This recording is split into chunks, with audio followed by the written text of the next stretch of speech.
Okay, quick question. If you had the world's smartest cell phone, what exactly would you do with it? Let me know in the comments below.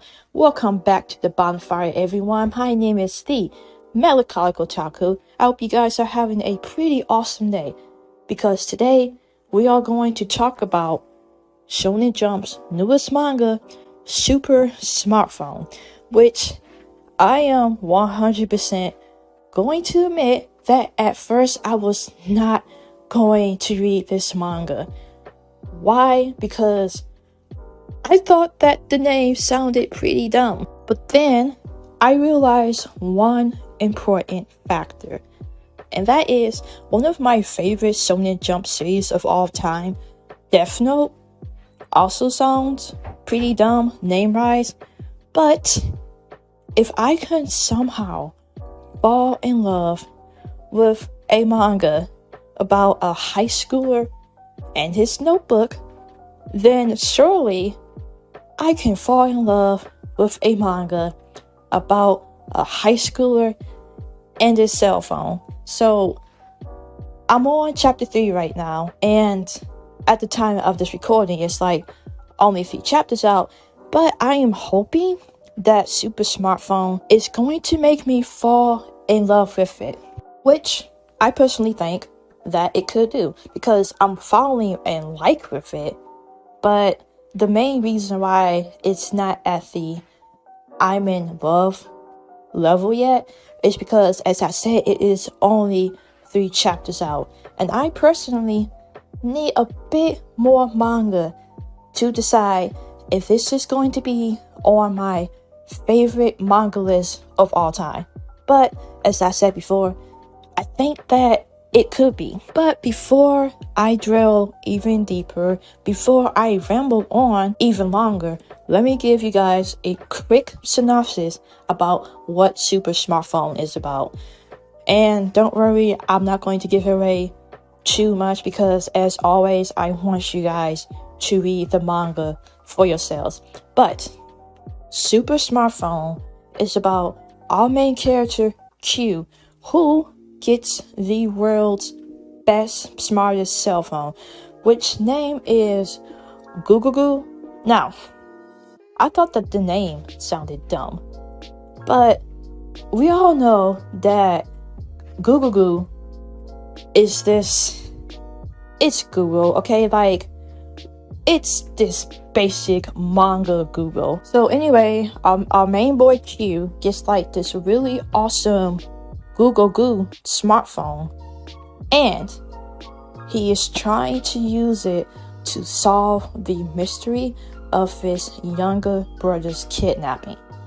So basically, you have genius high schooler using everyday simple item that we all use, like a cell phone or a notebook, and he's going to use it to solve these really complex mysteries. And this point right there is the reason why I think that this could be the next DeathNote.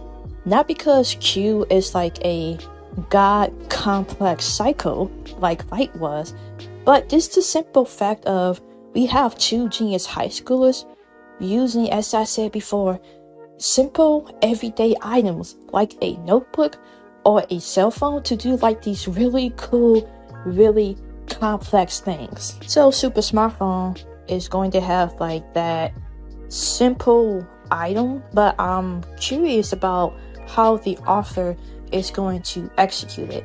Also, another thing that I'm really going to be interested in is the fact of I'm also getting like a battle royale vibe from it, mainly because you have these things called points which you receive by using said cell phone. So what if there are other smartphone users out there who have the same phone as our main character, and they're also trying to gain these points? So right there, it could be like this really epic battle royale of the minds. Like, who can use this super smartphone in the best way possible? I'm also curious about who the main antagonist is going to be, because what I loved about Death Note is like the whole light and L dynamic, and I'm hoping that we get like that same cool dynamic with Q and whoever the main antagonist is going to be. So we have a really cool mystery. We have like this potential mind battle royale, and on top of that we have like this super awesome cell phone, which, as I said before, is like the best cell phone out there. So if you are like me and you absolutely love Death Note and you want some more of that genius high school kid using a everyday item to solve complex stuff, then I would 100% check out Super Smartphone. As I said before, it is only 3 chapters during the time of this recording. And this series also teaches you the valuable lesson of never judge a manga by its name.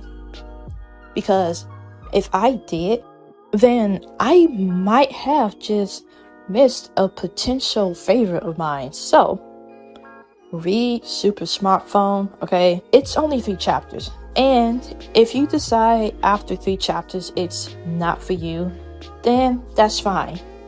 But I will still 100% suggest that you at least give chapter 1 a shot, because as I said before, this might be the next Death Note, and I'm not talking about in a detective versus god complex psycho type of sense, but it just gives me those exact same vibes, and I love Death Note, and I'm hoping to love this also. But I am going to end it here. Why? Because I can already feel myself rambling. So if you happen to like this video, then please smash that like button. And if you enjoyed your time at the bonfire, then please consider hitting that subscribe button. I would greatly appreciate it. But anyway, this is the Melancholic Otaku, and I hope you guys are having an awesome day. Bye bye.